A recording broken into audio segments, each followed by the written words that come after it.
if I was a rich man. Do my teeth look okay? They look like teeth. Okay, great. Do my teeth look like I've been eating Oreos? No.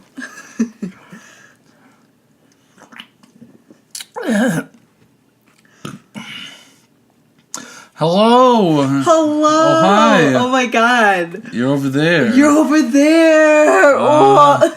We have a new setup. We have such a lot.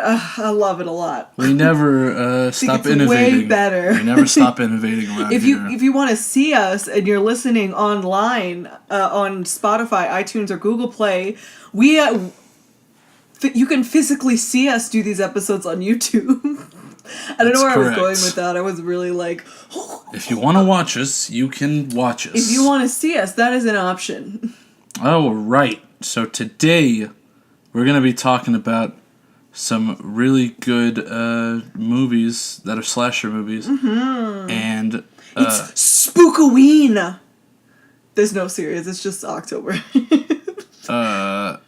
And so today we will start again with our current events. Yes. Mine is that Anthony Ramos is starring in the In the Heights movie. I'm a huge musical theater nerd, so let me just really quickly explain. Lin-Manuel Miranda, you might have heard of him. He wrote the music to Moana, and he is very most known for being the lead / playwright of Hamilton, the big, huge musical about Alexander Hamilton's life. Well, his first Tony-winning musical was actually a project he did for his senior capstone and I think graduate school. But it was called In the Heights. And it's about a bunch of Hispanic people that live in the Heights, yeah, in New York, and gentrification is kind of driving them all out, and it's like this really amazing cultural piece. I love it a lot as a practicing Hispanic woman. And Anthony Ramos, when Lin-Manuel Miranda starred in it, Anthony Ramos took over for his part in the Heights. And then in Hamilton, when Lin-Manuel Miranda starred in it, Anthony Ramos took over for him as well again. So they have a really close working relationship. So Anthony Ramos is starring in the title role in the Heights. His name's Usnavi because when his family immigrated, they saw U.S. Navy and they thought it was one word, so they named him Usnavi. Wow. It was pretty adorable. Is that why they named him Lin? Because they saw something that said Lin? I don't know. Probably not. That's weird. Probably not. So it's actually because he knew somebody whose parents did that. Named Usnavi. That's pretty funny. Yeah. Mine. I'm just gonna read this title. It's from Hollywood Reporter, so you know it's good news. Scarlett Johansson lands $15 million payday for Black Widow movie. So I didn't know that they were actually gonna make the Black Widow movie, but I could make so many movies with that much money. That's so horrifying. I mean, good for her. Yeah, it's good because, I don't know, Robert Downey Jr. gets paid, $60 million to be in those movies, so, you know. What do they do with all the money? What do you mean? What do they do with it? Invest in real estate? I guess so. Hang out, smoke pot and stuff. Honestly, can't wait. I mean, who wouldn't? That's the day. Yeah, so that's pretty interesting. It's just interesting to me because for a long time, people wanted a Black Widow movie, but they hadn't greenlighted it, and I guess they just greenlit it, so that's good. They put the green light on that Black Widow. That was bad. I'm sorry. I'll go. I'll leave. Okay. Yeah, so that's great. All right, so let's talk about our main topic today. Yes! Our main topic today... It's beginning to look a lot like Christmas! And it's literally like we just went into how it's October, and then I just turn it on that, Watch this hand. Ooh. Oh, Halloween! But also Black Christmas, but we don't have Black Christmas. Yeah, we don't own it. Bob Clark's Christmas. Classic. 1974. Yes, it was predated Halloween.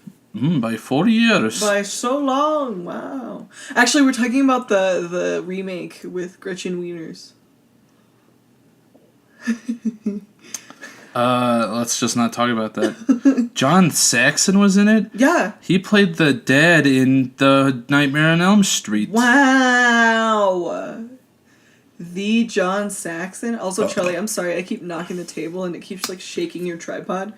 I haven't even noticed. Oh, okay. I've been noticing a lot. Well, just stop hitting the table. Well, I'll try.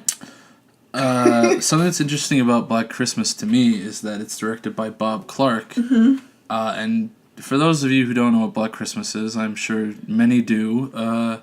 It's a slasher movie around a holiday, but that holiday is Christmas. It's about a bunch of sorority girls who are at their, believe it's just their sorority house. And they all are there and they get slashed. There's some guy and he's calling from inside the house. Inside the house! So, the thing that's interesting is it's directed by Bob Clark, who also directed another well-known Christmas movie, A Christmas Story, which I always... Because, I used to watch A Christmas Story a lot when I was a kid. It's fine. You mean you didn't watch Black Christmas? I mean... You didn't watch that, R-rated, really gross and, gruesome... I wish. Do you wish? Because... So, technically speaking, Black Christmas is the first slasher... One of the first slasher movies, right? Yeah. However, the discussion we are having today is... Black Christmas versus Halloween, which is more important. I mean, it's going to be really anticlimactic because we're both just going to look straight at the camera and be like, Halloween. But, I think it's an important discussion, though. We had somebody in our horror film class, try and be we took a horror film class, a couple years ago, and that's where I saw Black Christmas for the first time. And, we had somebody in the class just say, well, technically, we shouldn't be having this conversation because Black Christmas came first, therefore, by default, it wins. And I was like, I don't know about that. Are you of that opinion? Let me know in the comments down below. It's like how the best thriller ever made is The Great Train Robbery. My heart beats every time I see that. Every time I see that, what is it called? Rear projection. Why don't we just say Psycho's the best then? Because Psycho is from 1960. Look, it was a little bit of an oversight. Look, it makes absolutely no sense in any argument to say that just because something came first, it does it the best. Because I think, well, alright, we're going to get into it. I think that roundly, Halloween does everything better than Black Christmas. I agree. From what I've seen of Black Christmas. I agree. No, I agree. Well, I think Black Christmas feels more like... I think Black Christmas feels a little less commercial than Halloween. Whoa. Because Black Christmas is a lot more vulgar. It's a lot more overtly vulgar, than Halloween is, in terms of, the use of language and, how gross the person calling the house is to the women. That's a little bit more horrifying to me than, Michael Myers. However, I do believe that, while Black Christmas did, kind of set the stage for a lot of things with Halloween, and it's very, John Carpenter, overtly says all the time that he really saw Halloween, Black Christmas as a big influence for Halloween. I do think Halloween solidified the tropes of the slasher genre in a way that is more influential than Black Christmas. Does that make sense? Yeah, Halloween's more influential. Yeah. Because, Black Christmas, it's good. It's good, but, well, here the pacing is just a slow romp, and it doesn't. It's not slow in the same way as Halloween. It's kind of this will be good. This will be a good little digression here. Yeah, a little digression. So, obviously, box office isn't the first thing that proves something is more influential. Yeah. Well, it doesn't prove something's better, but influence is usually. It shows there. Yeah. When you talk about sci-fi movies that are influential, Star Wars has a huge box office, and everyone went to go see it. So here, Black Christmas made $4 million at the box office, which is nothing to sneeze at. It's a good. That's a lot of money. That's a decent money back for 70s. That's a Rolls Royce as far as a grindhouse picture goes. But Halloween made $70 million. Yeah. Which is a lot more than $4 million. Yeah, and when talking about the genre, I think box office numbers, kind of we just discussed a couple seconds ago. I think box office really is it's an okay contender to show reach of something, because it's not like one person bought a ticket to Halloween just a bunch of times. Yeah, everybody knows Halloween. Everybody saw it at the time. Yeah. It was huge.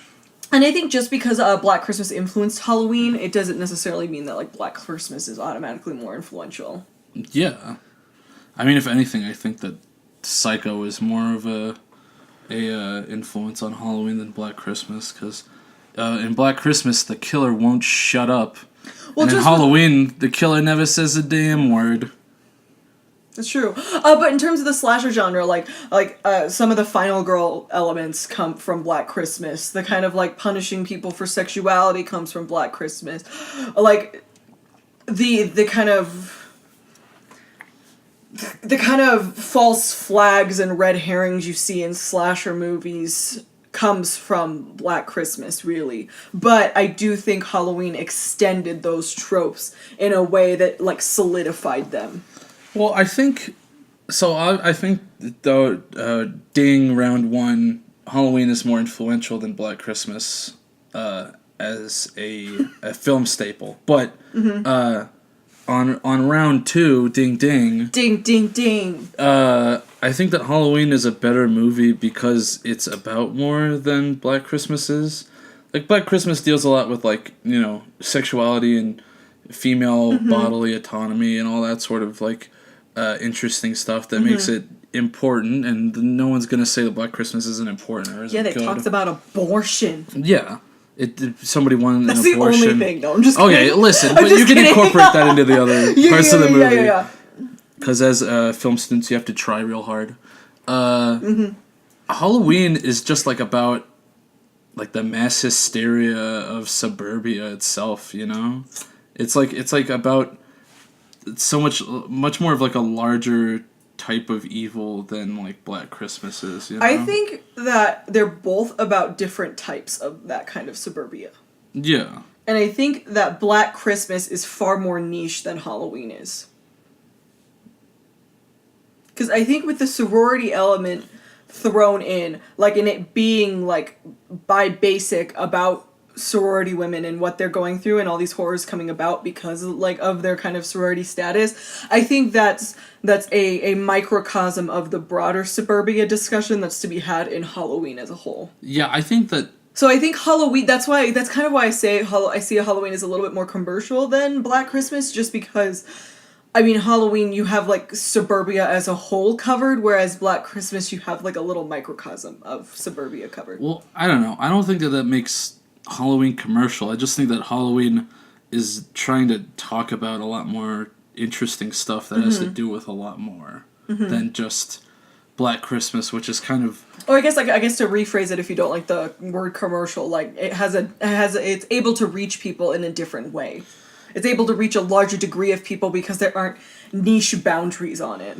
Yeah, but, like, the thing that makes Halloween really special is that it's really a critique of, like, the suburban idealism that you can hide all of the problems of the world away by living in suburbia, and that, like, it's somewhere that's safe and pure and good and all this stuff, but like from the heart of it, like it's just hiding something that is true about like, danger and evil. And it's like, that's like the whole thing at the beginning where it's like just some kid who has like the most innocent look on his face after he's killed all these people, is that it's like the death happens for no other reason than the fact that they were trying to get away from this sort of thing, and now this like form of pure evil in the form of like this giant shape of Michael Myers. It's like this whole big thing about it is that there is no real escape from it because Michael Myers is like a part of suburbia. It comes out of that. Yeah. Which is why I think the Rob Zombie one's kind of dumb. Because they're just like... I really love the opening scene in the Rob Zombie one. You mean the opening 50 minutes where we have to watch some dumb kid? Like, his parents are alcoholics and he's from like an abusive family and he was all dirty and poor and redneck and stuff, and that's why then he went out and tortured some animals, and he went on to torture some kids, and he went on to... And I'm like, that's not the point. You're not supposed to like look at Michael Myers as a person, because he's literally supposed to be the boogeyman. They call him the boogeyman because that's what he represents. I like Rob Zombie. Rob Zombie's good. Halloween 2. He's a good boy. Halloween 2 by Rob Zombie is a lot better than Halloween 1. I gotta say, though, I do think Black Christmas is very interesting in its antagonist, because I really like the idea that there's this figure that's very outspoken. Like, but I mean, okay, so it's kind of like a reverse on Halloween in a lot of, or Halloween is like a reverse on Black Christmas in a lot of ways, because with Halloween, like you said, there's a really silent villain who has an active presence, like, the entire time. With Black Christmas, you have a very loud presence, or a loud person who's not like a physical presence the entire time. Like, you see his eye once. And that's it. That's the only time you see the antagonist in the whole movie, really. And I think that element is really interesting because it allows you to project your own horror on it in a different way from Halloween. What do you think about that? Well, I feel like that's why the mask is there. You know, you never see Michael Myers' face because he's more of like a representation than he is like an actual person. But like you still get like he has physicality. Yeah, he has physicality in a way that the villain in Black Christmas doesn't have. He's more like the Boris Karloff Frankenstein than he is like, you know, like a person that you can identify with though. But I do think it's funny that they never actually catch Michael Myers, but we know who he is the whole time. Yeah. You know? His name's Michael Myers, he's from Haddonfield, and that's you get that much. But the killer in Black Christmas is never revealed at all. Yeah. Which is interesting. You think it's going to be Dave from 2001, but then it's not Dave from 2001. Well, and it's also really interesting because we already had this the discussion about like Final Girl and things like that are kind of like low-key established in Black Christmas that Halloween like further establishes, and I think we've been having this discussion a lot on Friday the 13th. That was our laundry machine, if you could hear that noise. But we've been having this discussion a lot while we're watching through the Friday the 13th movies. And there's this kind of, like, sense of subverting the genre very early on for slasher films. And I think that's really interesting that all slasher films kind of incorporate like a subversion of these tropes. Oh, yeah. Because you have with Black Christmas, like, I mean, usually the trope of the final girl is that the final girl is the one who's like virginal and pure and blah, blah, blah. But in Black Christmas, that character is killed off first. Yeah. So I think that's a really interesting, like, reversal of how the conventions will end up with the slasher genre, because it's like a preemptive subversion. It's really interesting. Yeah. I mean, I'd say... She's actually our thumbnail, but anyway. We go with, like, you know, the first Friday the 13th, and even the second Friday the 13th, you know, it feels interesting that a lot of these series start from a very interesting, subversive place, and then... only through the repetition of this formula that people glean off of it do they think that they have something to sell, and it just says less and less and less, and it becomes more problematic. Yeah. But even in the first Halloween, it's not like Laurie is like this pure, innocent girl. Like, she swears she smokes pot, you know? She is only slightly uncomfortable. She's a bad girl. She's not a bad girl. She's a good girl. Bad to the bone. She is a babysitter, but, like... I don't know how many times John Carpenter has said that the point of the movie is not having sex is what's good, and that having sex is bad, and that's and that people deserve to die. The whole, like, people who think that horror movies should like have some kind of message about if you're in a mindset where you think that you're supposed to double think back to that the message is that what the killer is doing is right. I don't know what the whole thing is. That's why I say it's really interesting how they all subvert it, because like, I mean, I don't think for a second that they're all of these horror movies. I don't think, like, when I watch Friday the 13th and I see teenagers who have sex immediately murdered, I don't think, wow, he's bringing the judgment to them. Like, you know what I mean? Like, it's you're clear, horrified. Yeah, it's clear you're not supposed to, like, agree with that. But I think it's really interesting how Black Christmas kind of, like, because Friday the 13th and Halloween kind of play into that element, like, very strongly, the sexuality element, like, the critique of that sexuality, and, like, an obvious critique on how people think that, like, somebody would think in a watered-down way that, oh, teenagers who have sex and do all these bad things deserve death. But with Black Christmas, like, you have that, like, being attacked head-on, where it's, like, no one is safe regardless of how they act.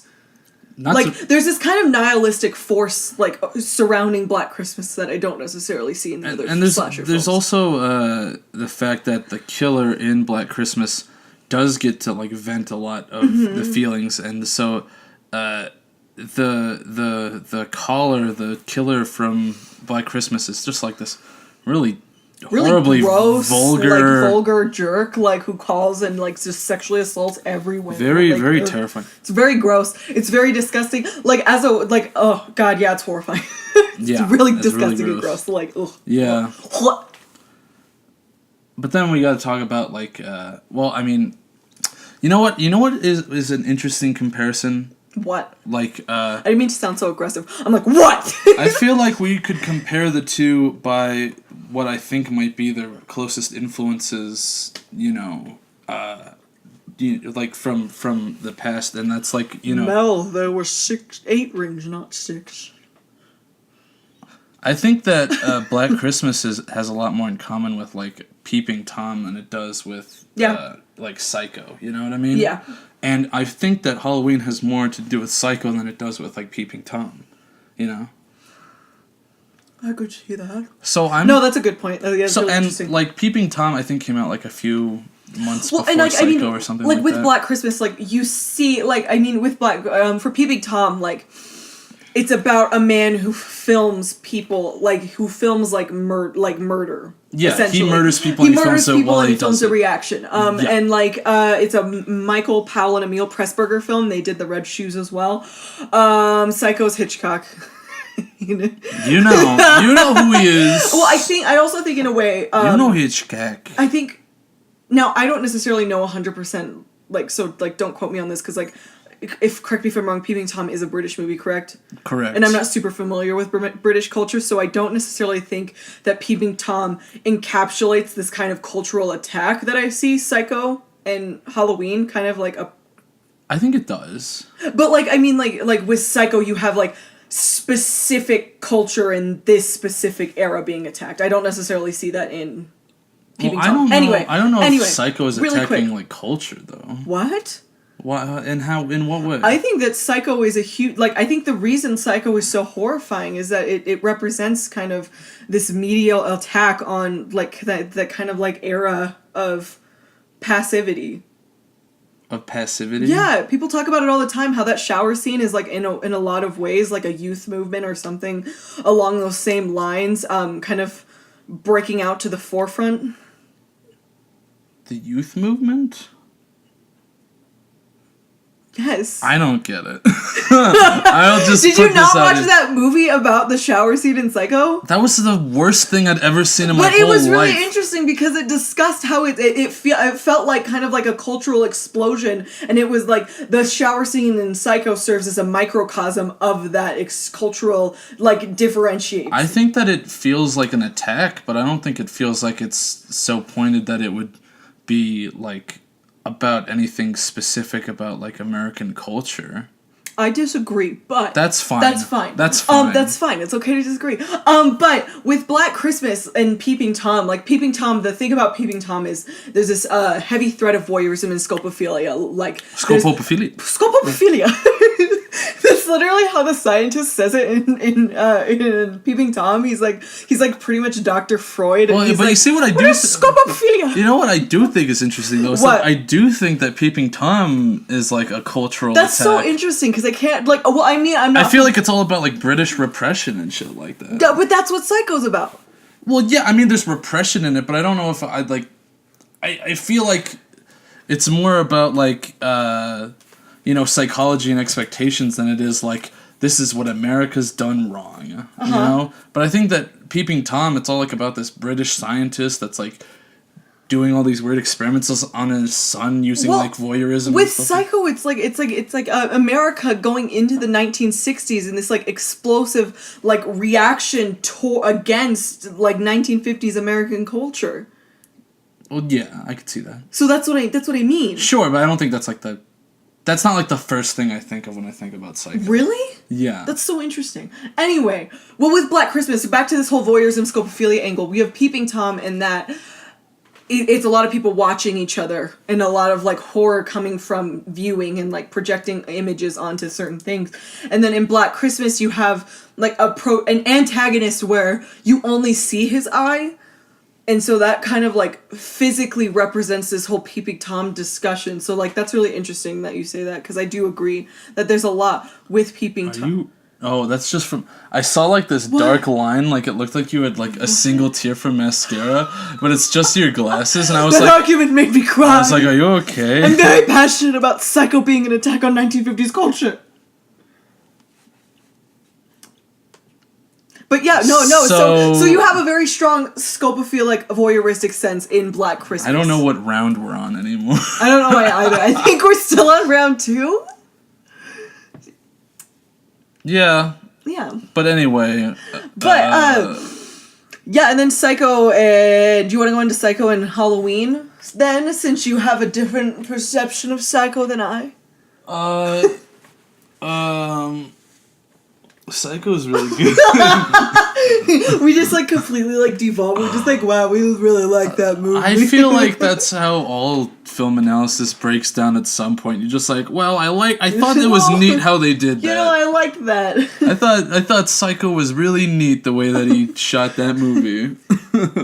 I don't know, like, Halloween's got cinematography that I think speaks more to me. Like, this is why I brought this up 20 minutes ago. So I'm sorry, I got really passionate. No, I mean good. Like I prefer it. I'd rather you talk than me. But so Peeping Tom has interesting sort of like it's interesting in that it's like a lot more it's a lot less nuanced than Psycho, I guess. That's not supposed to be a dig, by the way. That is something that's interesting about it. You know, lots of handheld shots, lots of weird color going on, almost kind of like pre-Giallo or something like that. But Pre-Giallo. Giallo. Pre. I mean like. Pre. I mean like Dario Argento. What? I mean like Dario Argento, you know? Yeah, I know what you mean, but I wouldn't say that like they got it from... I didn't say that they did. I said it felt kind of like a precursor. That implies like a connection, but... There is a connection. I don't know about that. So, whatever. Peeping Tom is okay, ultimately, is what I'm leading to. Honestly, it's really good until, like, the final moments. Psycho is a really gritty movie, I find. It's, like, very... I mean, like, the camera work is so flawlessly locked down and streamlined, but the black and white makes it feel so gross to me. You know it really stresses me out. It's a... I will say, though, can I confess something? Can I confess something to all of you listeners? Did you watch the remake first? Yeah, I did. Did you like the part where they added in the sound effect of Norman Bates jerking off while she's in the shower? Yeah. Did you like that it was part? Weird.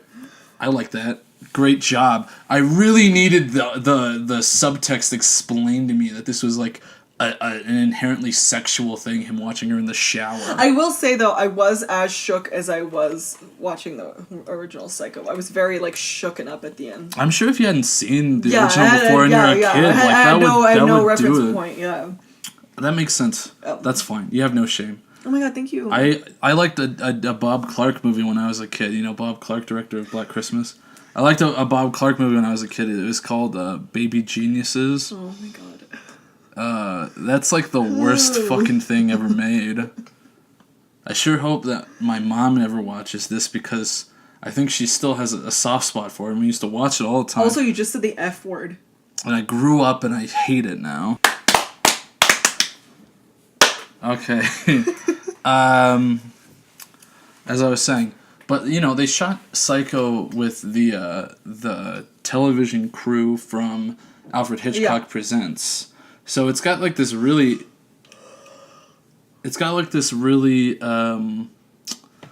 like hands-on feeling to it, where like, you know, it's with such a small camera crew, with such a small like a television crew. I think Rope has a stronger feel than of that towards that than Psycho, but I know Rope sucks.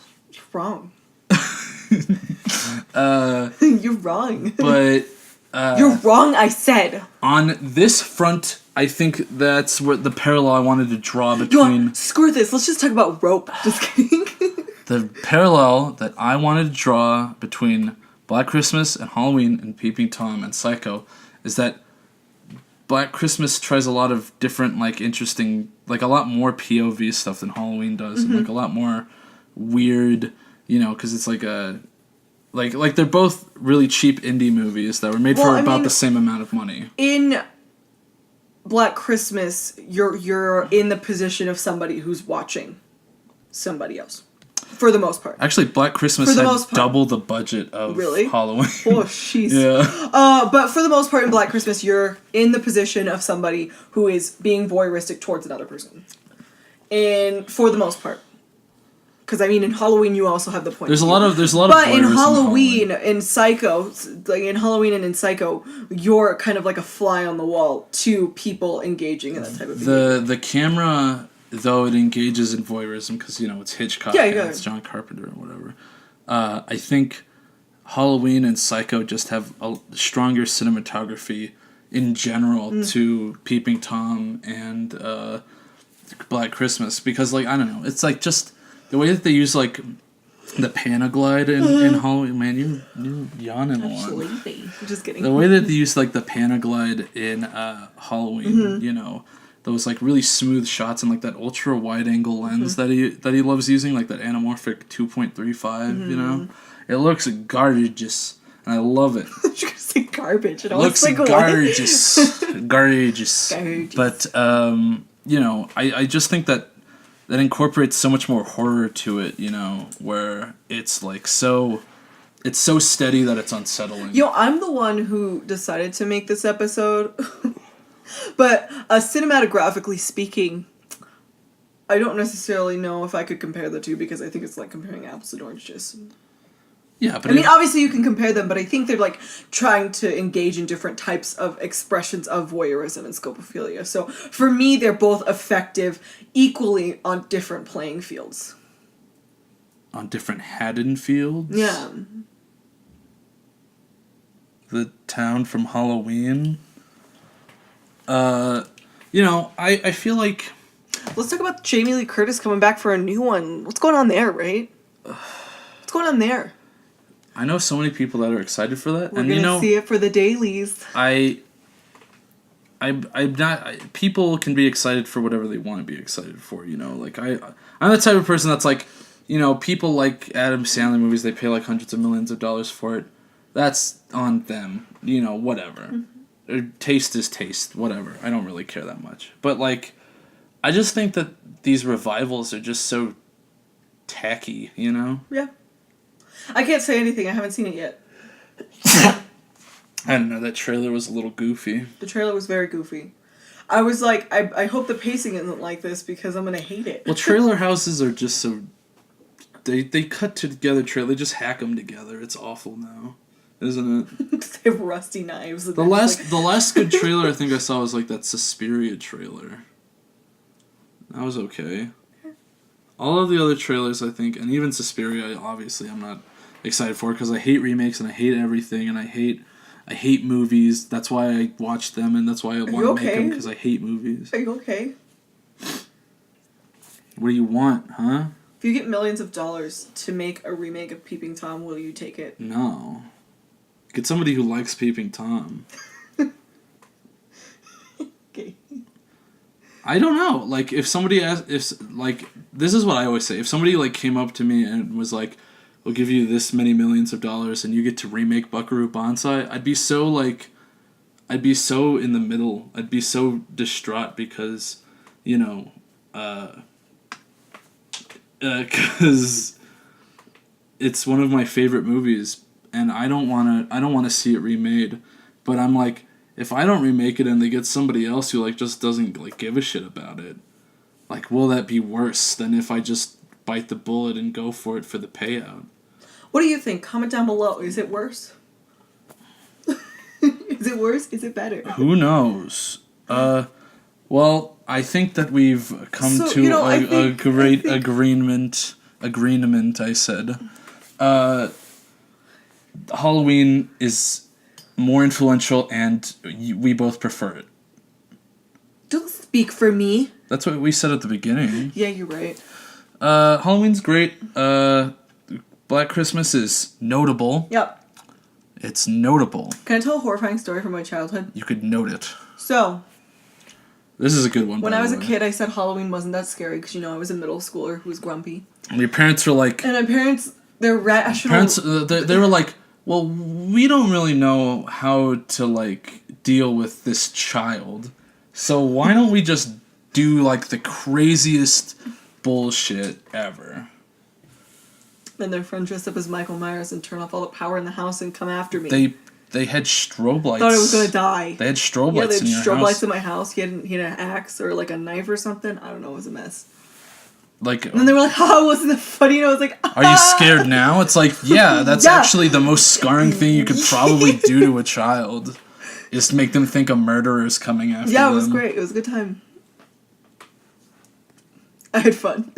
It's like in Archer when like his mom like steals his bike when he's a kid. That's like and then doesn't give it back, and they're like, "So what did he do when he gave it back to him?" Give it back to him. He didn't give it back to him. No, why? How would he learn his lesson if I gave it back to him? It's like, I don't know. Yeah, yeah. Okay, let's talk recommendations. Recommendations. Now, we've been watching through Friday the 13th. Just go watch the end of Friday the 13th Part 3. You could watch... when she just beats Jason's ass. You could watch all of the first two, though. I liked those two so far. I wasn't invested at all, and then she started just beating Jason up, and I was just, like, in it. And I was like... Erynn, you're gonna give away all the secrets to our Friday the 13th podcast.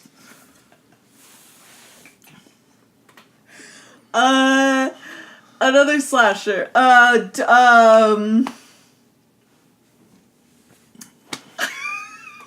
Go watch Cabin in the Woods. That's really good. I still want to kiss Fran Kranz on the mouth. Fran Kranz. He's so cute. I know, I had a huge crush on him when I was younger. It explains. I have a huge crush on him now. It explains a little bit. What are you talking about? Cabin in the Woods is good. Yeah, super good. It's super good. We got Get Out. We got where's that one? Reanimator. I really like Reanimator. Is it a slasher? Texas Chainsaw Massacre is the movie that probably scares me more than anything. I won't watch it again because it was really spooky. You're not gonna watch it with me? No. But I watch it every Halloween. Watch it alone. I'll watch it with Kieran. That's who I watched it with the first time. Yeah, I'm like, I'm not watching it with you. I'm sorry. We got a wee bit inebriated and we got a wee bit scared. A wee bit, you know what I'm saying. It's Halloween. It's No, but we were like frightened out of our gourds, and it was like the most terrifying thing ever. Dude, when did you just turn into a grandpa making jokes during this recommendations bit? I just need you to explain for me where that came from. So if you want to catch us, we're on Spotify. iTunes.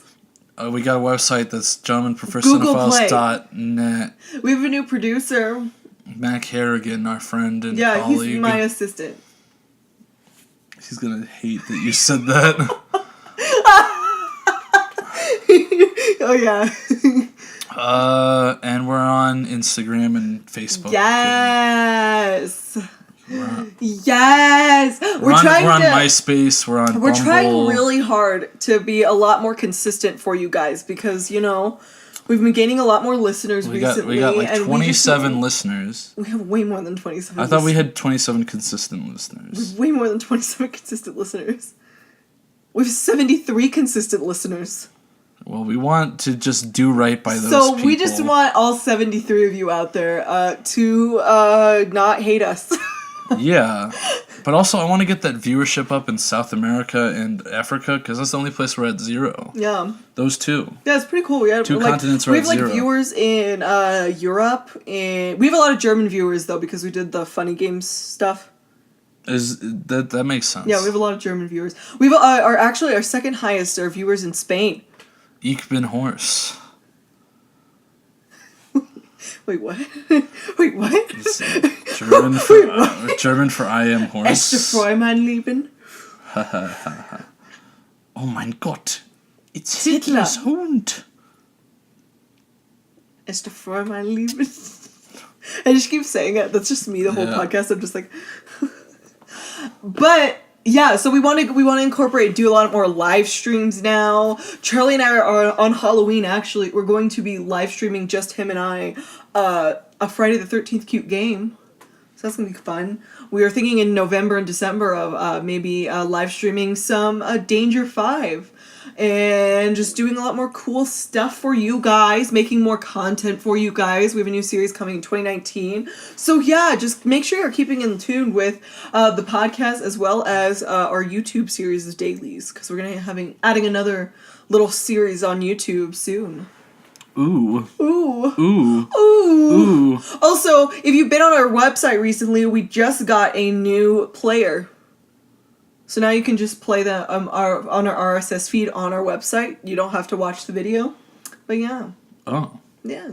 It's pretty fancy. Pretty fancy.